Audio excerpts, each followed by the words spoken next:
I want us to open our Bibles in the book of Ephesians chapter 6 verse 12. Is it possible for us to have it on the board? Ephesians chapter 6 verse 12. When I was reading this, it's a Bible verse that we all know. But when I was reading it sounded in my spirit in a different way. Ephesians chapter 6 verse 12. We have to understand that Ephesians was written by our brother Paul. And he wrote these to the church of Ephesus. So he was writing to Christians. He was writing to the children of God. Because sometimes we have an understanding which I wouldn't say it's wrong, but it's not complete as far as the scriptures are concerned. Paul is writing to the church of Ephesus. And if you want to look at the life of Paul, Paul is one of the people, one of the servants of Jesus Christ that understood the mandate of grace, that understood the grace nature of Jesus. Why? Paul was somebody that was a persecutor of the children of God. But when Christ encountered him, his mind changed. He spoke about grace. He spoke about the love of God. He spoke against works. He spoke against salvation by works. He opened up in grace. But Paul came here and he was talking to the church. He says, for we who? We the church. He said, for we. When he said we, it includes Paul and the church. We are doing what? For we are not fighting. The first thing I want to tell the church tonight, you listening to me, you are already in a war. Paul says this to the church, for we are not fighting against flesh and blood.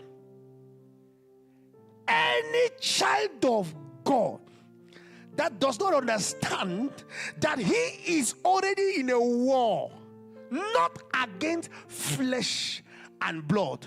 You know, you can have a problem with human beings. You can have a problem with your sister in church or your brother, and you understand the brother. Why? Maybe you understand his temperament, you understand his mindset, you know his background, you know his capacity, you know his connections, and you look at him and you say, this one cannot do me anything, this one cannot harm me because I have connection more than him, this one cannot do me anything because I am far, this one cannot harm me because I'm in the US, he's back in Africa, he can't do anything to me.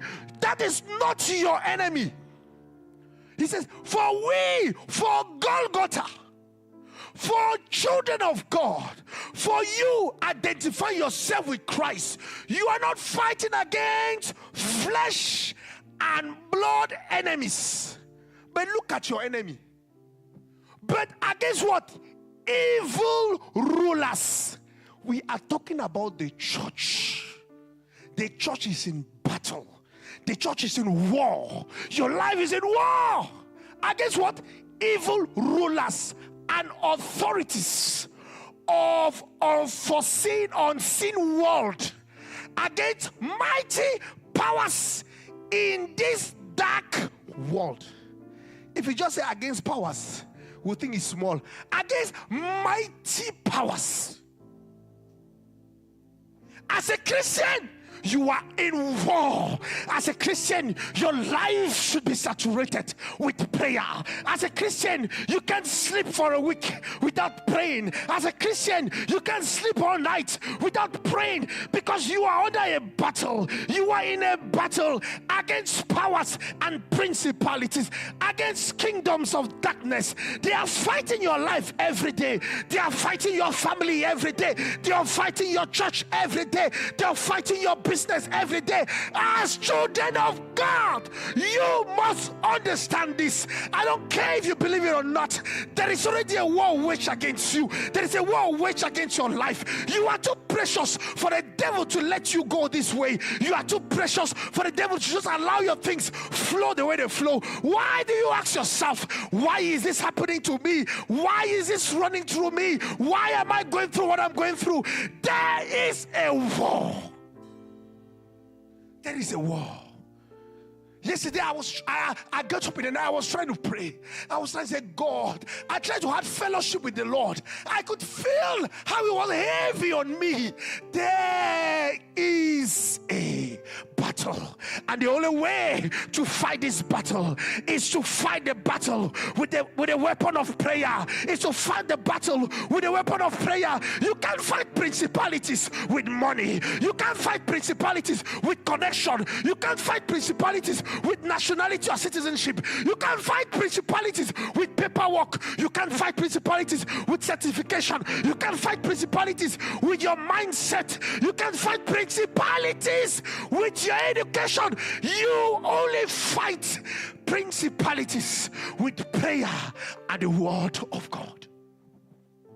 I want us to pray tonight. I want you to understand that this world you are, it is a world of battles. It is a world of warfare. It is a world that is so wicked, so corrupt. I was watching and I heard the story of this young man. This young man, he bought 5 plots of land. 5 plots of land. He was not in Africa. He was out of. He bought all those lands in the name of his father. Why? Because he trusted his father. And when he went back to Africa to get back his properties, his father said, I will not give any of them to you, because it's in my name. The land doesn't belong to you. The man was like, wow, my own father can do this to